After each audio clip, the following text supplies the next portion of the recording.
So, Easy Fix. Easy Fix is a series that I do. Every once in a while I come across something that I could fix easily.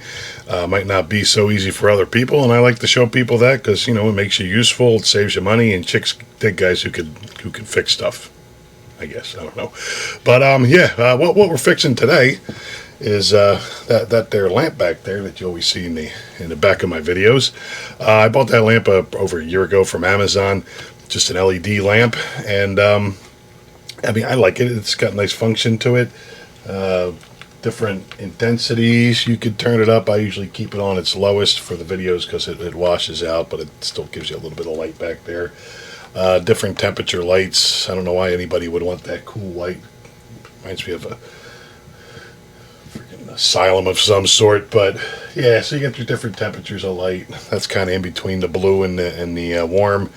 And that's the warm light. That's the one I usually use most of the time. And so I like the lamp, but aside from the most recent problems with it.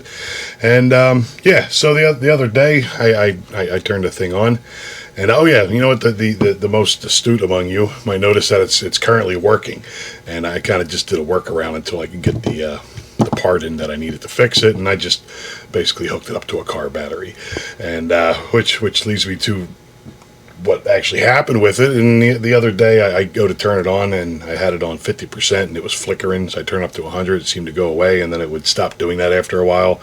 And I think Thursday, it's Sunday now, I went to turn it on, and it didn't work. I knew it was eventually going to break, but yeah. So I went on Amazon after, I checked. This is the power supply that was on it, and diagnostics was pretty easy. I kind of suspected the power supply because pretty much everything nowadays, either electronic-wise, will have some type of power supply. The stuff that you plug into your wall, that's 110 or 220, depending on what part of the world you're in. In the States here, it's 120, and nothing electronic wise usually will ever run on that high of power. So at some point in time, either internally or externally, which is what these little cubes do, is they take the power coming out of your wall and then they kick it down to 12 volts, 5 volts. Really depends on what it's using. 12 volts seems to be a popular voltage nowadays. It seems like that's what they're settling on. And and most of the time when you have a problem with an electronic device nowadays, it's the actual power supply. So this just not only translates to the stupid lamp back here, but if you got a router that's bad, or if you got Christmas lights, which I've done this fix a couple of times with Christmas lights, despite them being weatherproof, water gets in them, and you know how that works. But it's a pretty easy fix. It'll save you a couple bucks. Like I said, $50 for that thing and $12 for the new one. It's kind of a no-brainer for me. Diagnosis was pretty easy. I just clipped this thing off because I suspected the power supply. Checked the voltage on the black and the red here. It's supposed to be 12 volts, and I had 0. Pretty simple there. To get a new power supply, which you're going to need to do this type of repair, the easiest thing to do is just read on the label back here, and it'll tell you what the output is. And the output on this particular one is 12 volts, 1.5 amps. So you just plug that into your search of choice. I used Amazon, and I came up with this guy, and it was $11 for it. Same exact thing. It's almost same exact size. It's probably got the same internals because they all come out of China. And this particular one has has a barrel end on it, and it came with a bunch of adapters. I thought those adapters might come in handy at some point in time, or they'll just sit in a drawer and get in the way. But I figured, it might be handy to have these barrel adapters, so I got that one. And we're not going to use the barrel adapter on this one. We're just going to cut it off. So what we're going to do is take that, bring it over here, put the cord up on the bench here, and we're going to replace this power adapter and see if we fix it. I'm pretty sure we'll do it. But let's get into that. All right, well, first things first, you need to know the polarity of the wires coming out of your power supply. This is the original one that broke.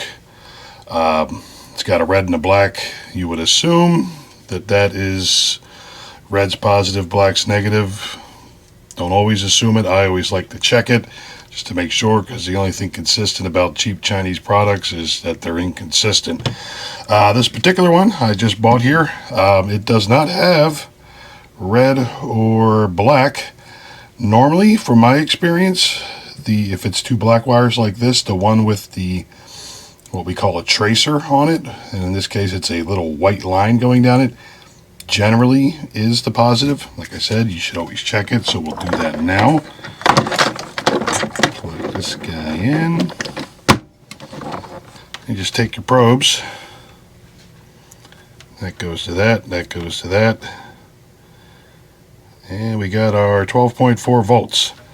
Now if it's backwards and you have a digital, pretty much any digital meter, and you get it backwards, right there on your 12 volts you'll get a dash, which is negative 12 volts. It just means your polarity's backwards. So like I said, you come over here the way it's supposed to be, and we're good.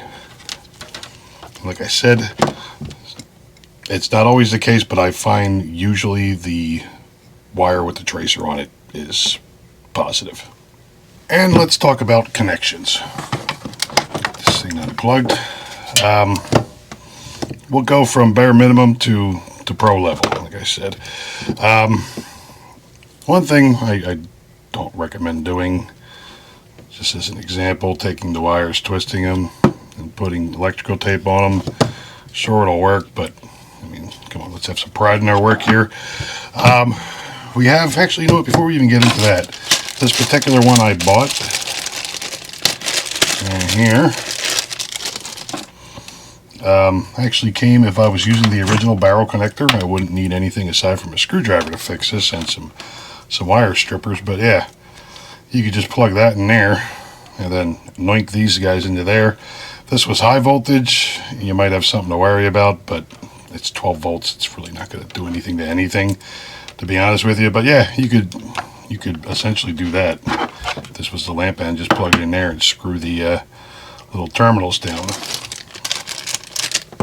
Now again, being that this is a product that's used indoors in dry environment, I really don't see any problem with using your standard old solderless connections. I mean, for this particular one, you'd probably want the red ones for this, but yeah, I mean, these are fine for what they are. I would, you know, crimp either end together there, maybe a little coating of electrical tape, and that would be fine as well.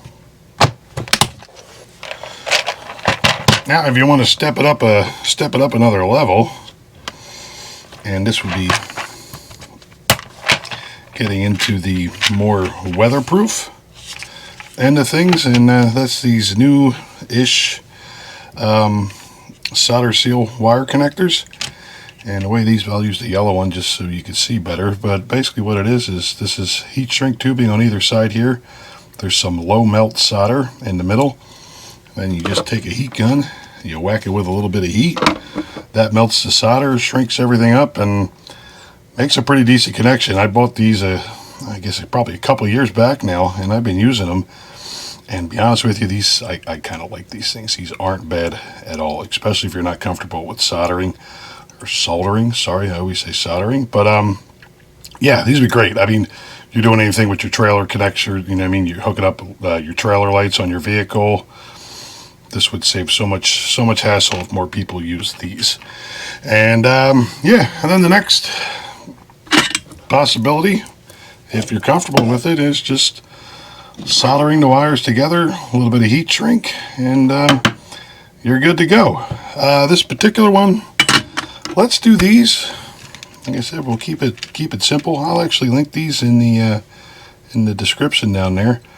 And I mean, I could solder it, but you don't necessarily need to. And yeah, let's do these, because these are more approachable than soldering. So, all right, let's take our two solder seal connectors that we'll be using, red ones because it's smaller wire. Get those out of the way. Got a piece of heat shrink, which I'm going to put over the whole mess. Not necessary for this application, but if you're putting it outside, definitely want to do this. If it's going to be outside for like Christmas lights, you probably want to get the marine grade heat shrink. It's got a little bit of adhesive in it, and when you shrink it all down, the glue shoots out the sides and it just makes it waterproof. Alright, so we got our lamp power cord right here. I just recently picked these up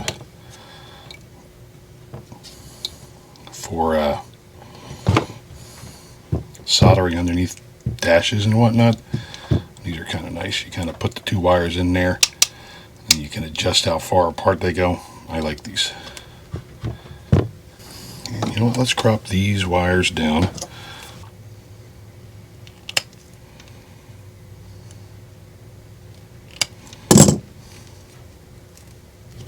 Forget to put your heat shrink on first.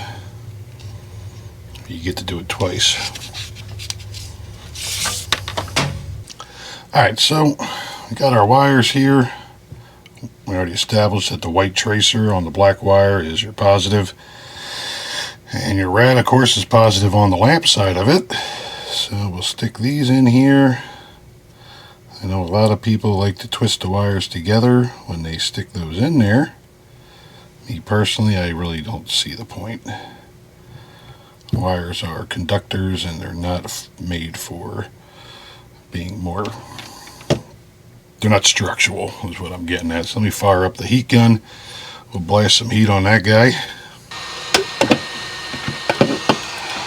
Now with these, generally what I like to do is kind of seal the outside, which helps stabilize everything, and then hit the solder in the middle. And I just noticed that my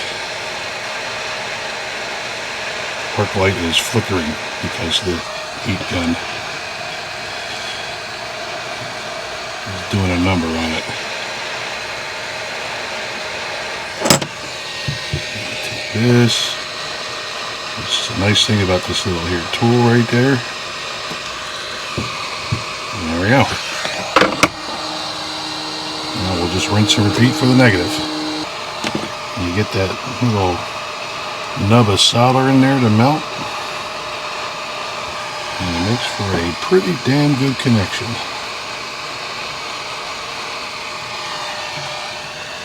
And while it's still hot, you can kind of see how nice everything melts together there.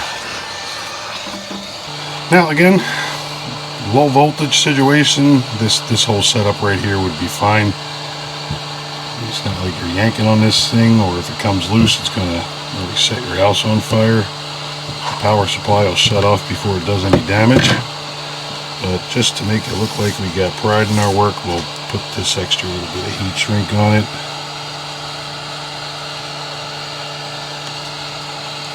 Through the middle there. Hopefully that'll shrink enough.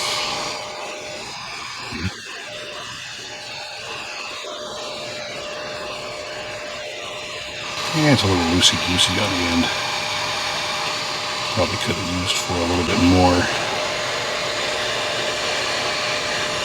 A little bit smaller piece of heat shrink, but it'll do. It's a little tricky to do. Squeeze it while it's still hot. If you're an old mechanic like me, you don't have any feelings in your fingers, so it won't burn you. Same thing with this end.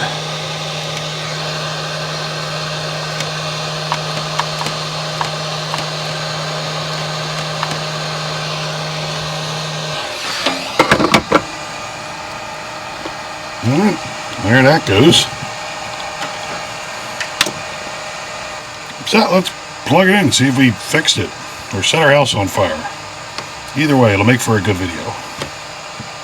Alright, now for the moment of truth. We got our new power adapter with our fixed cord. Plug it into this here power strip. We got a blue light, so that's a good sign, I guess. And now we got a light. And different temperatures and everything. Here's my FPV wings. So, looks like we did it. There you go. So, there we go. We got the light plugged back into grid power, doing what it's supposed to be doing over there. Not plugged into a battery like a prop from The Walking Dead. This particular quick fix, or easy fix I should say, to stick with the title of the old playlist there, I'd rate this like a 2 out of 10. You know what I mean? As far as difficulty goes, you do need some special tools to do it. Safety wise, I mean, you're playing with 12 volts. Be sure to touching it to your tongue, which I wouldn't recommend.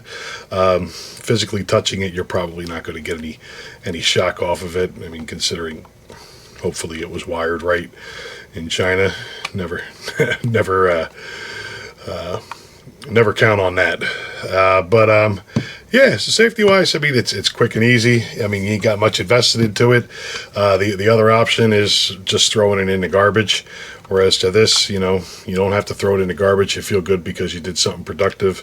Like I said, chicks dig guys who could fix stuff. And yeah, and even if you screw up, you're out $10. You know what I mean? So, and you always learn something when you screw up. That's the nice thing about screwing up, is that you at least learn one way of not how to do something.